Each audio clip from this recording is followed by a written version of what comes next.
process, you cannot be insensitive, I say, to the feelings of the nation's pulse, as day in and day out problems of the public of all colors and keep pouring out into the courts, clamoring for justice and for the enforcement of the rule of law as against the rule of arbitrariness and the rule of force, the rule of power, the power of ourselves.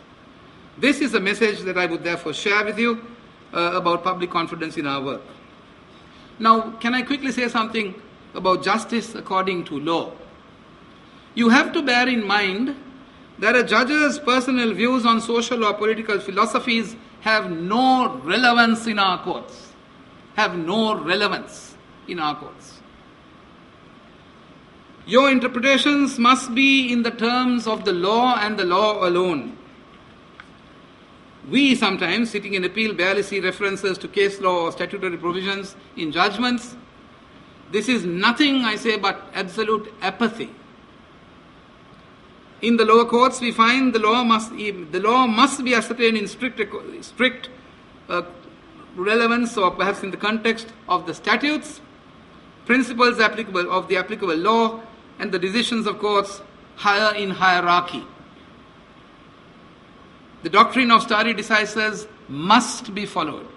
Now, I say that with all concern because we find amazing statements made by lower courts that they find the judge embarking on a voyage to discover the distinction or a difference between a judgment of the Supreme Court or the Court of Appeal from that of the matter that is before them, throwing caution to the winds that the courts have, after great caution and deliberation, have actually made a judgment.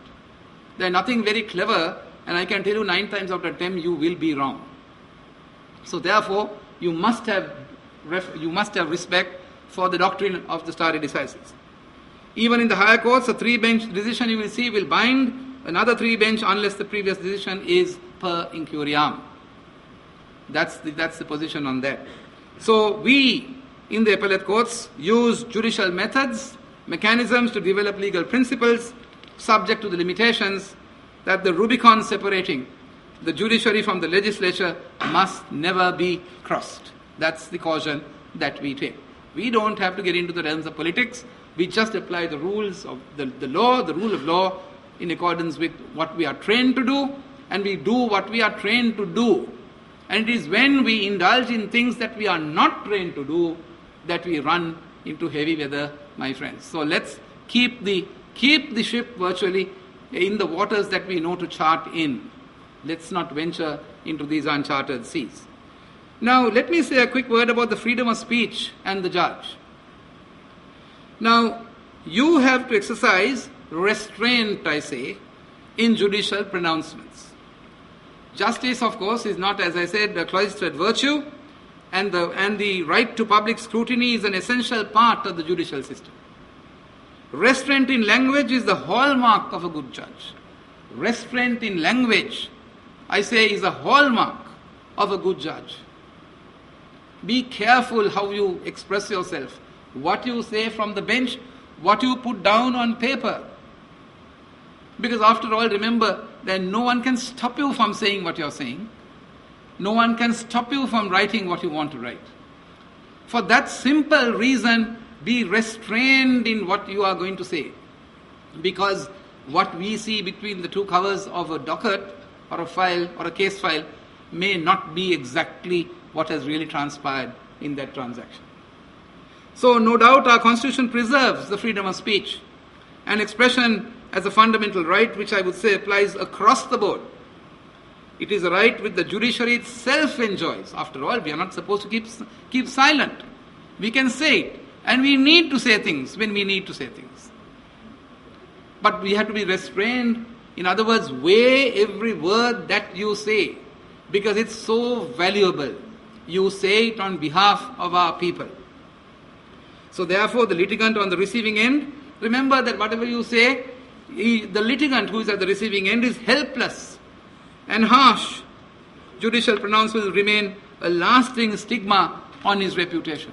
Remember the man whom you convict. If you say something nasty about him, the villagers, his fellow villagers will go back to him and say, නැත්නම් මේ තිත්ත බොරු මේ කියන්නේ කියලා. අමූලික බොරුයි මේ කියන්නේ. ආයිත් පැත්ත බලාත ගෙන්න. Now this kind of thing is easily said because it's easy to say it. And you perhaps say it innocently. But remember that these things get conveyed, and particularly in the suburbs and in the villages. So the litigant is on the receiving end, I say. On the other hand, judges themselves, you are yourselves helpless when they become targets of unfair and sometimes abusive criticism. Hence, recourse to contempt. I say that recourse to contempt proceedings may be tempting. It may be tempting. But remember, it's a dangerous weapon in the armory of remedies open to a judge. Remember, every little critique that people make is not contempt. People are entitled to, after all, these judgments are not meant for ourselves. These are not meant for law reports. These law reports are meant for people to read, to understand. Now, I can show you in Denmark, judges actually, after the delivery of judgment, explain in simple language at a public sitting as to what the judgment is all about. Because the public, after all, what's the magic in writing a judgment which the public doesn't understand? Is it for academics? Are we writing this for reasons of posterity? So that it will go into the annals of legal history? No. These are meant for the public to know how they should live their lives. So it must be simple, understandable language, and remember that it is very important that and remember that if someone critiques that judgment, don't run to using the weapon of contempt of court, because you might be opening perhaps a window that you have absolutely no control of. And for contempt, you must remember there has to be crass, reckless disregard for the work of the court. That is the test. Absolute, reckless, crass disregard to the orders of the court. So therefore, judicial power is great, but full of pitfalls, my dear friends, full of pitfalls. Pitfalls and dangers, and should be sparingly used. The power we have, the power of the state, the power of the nation, the power of the people must be very sparingly used, always in the administration of justice, and it must never be used to bolster the judge's own arrogance and the sense of self-importance. It's worth self-importance, and it's worth that we actually remember that always. Now, let me say a quick word about bias or prejudice. It is fundamental in our law that it is the discharge of your duties, you must be unbiased. There is no room for bias or prejudice.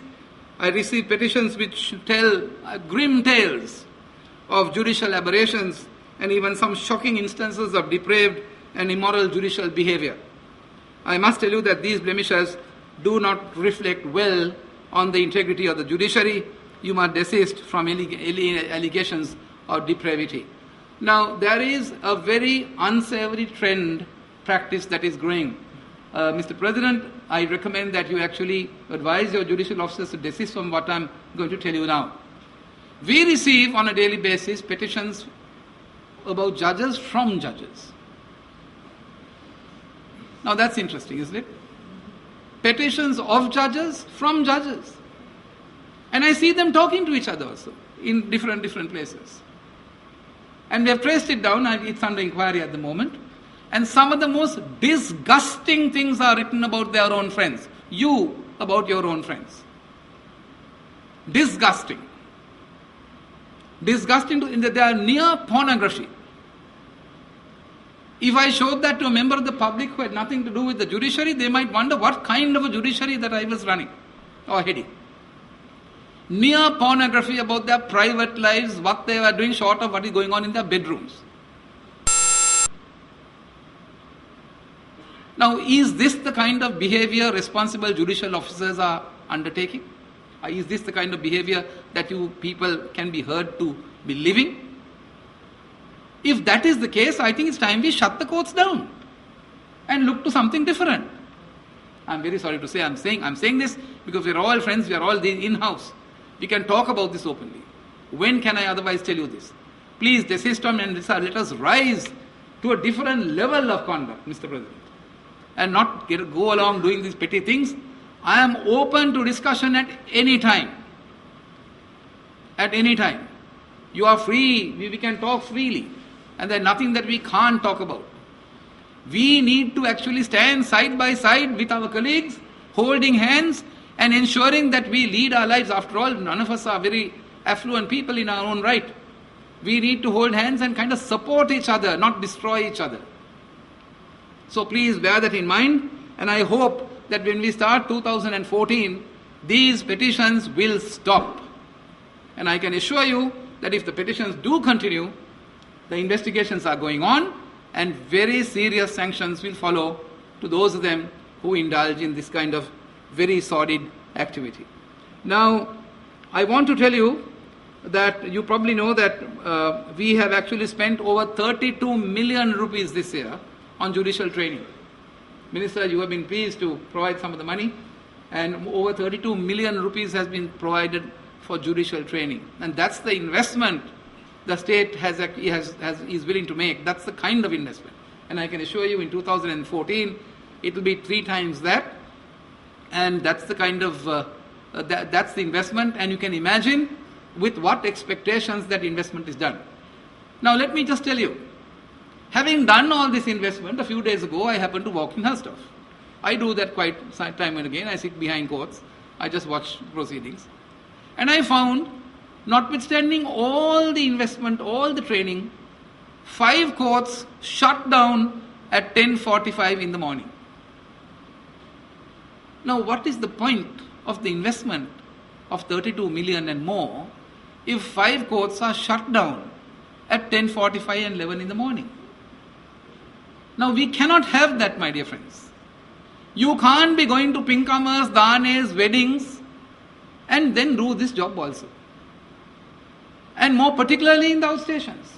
If you are doing that, please make some arrangement for the day's work to be carried on. Either you must have an acting judge with the full power to do what he can do as a judicial officer, or call the JSC and say, look, I need a judge to stand in.